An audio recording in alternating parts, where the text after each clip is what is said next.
بہن کو بہن سمجھو، بیوی کو بیوی سمجھو۔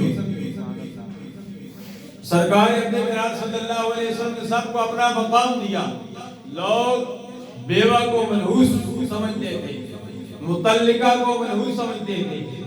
سرکار اپنے قرار صلی اللہ علیہ وسلم نے سوائے حضرت عائشہ صدیقہ رضی اللہ تعالیٰ عنہ جو ام المومنین ہیں، باقی ساری ازواج مطہرات کی مطلقہ ہے، کوئی بیوہ ہے۔ اور سب سے پہلے جو آپ نے 25 سال کی عمر میں جس بیوہ سے نکاح کیا وہ حضرت خدیجہ الکبریٰ رضی اللہ تعالیٰ عنہ ہے، جو ام المومنین ہے۔ اور سرکار نے 40 سالہ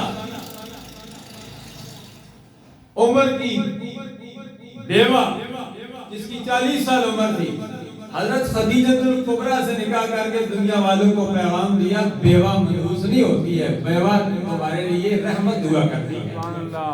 مطلقہ سے نکاح کر کے سرکار نے یہ پیغام دیا، مطلقہ منحوس نہیں ہوتی ہے، مطلقہ بھی تمہارے گھر کے لیے رحمت ہوا کرتی ہے۔ کنواری سے نکاح کر کے سرکار نے فرمایا کنواری سے بھی نکاح کرنا مجھ محمد مصطفیٰ کی سنت ہے۔ سرکار نے تینوں سے نکاح کی، مطلقہ سے بھی، کنواری سے بھی اور بیوہ سے بھی۔ سرکار نے ان کو مقام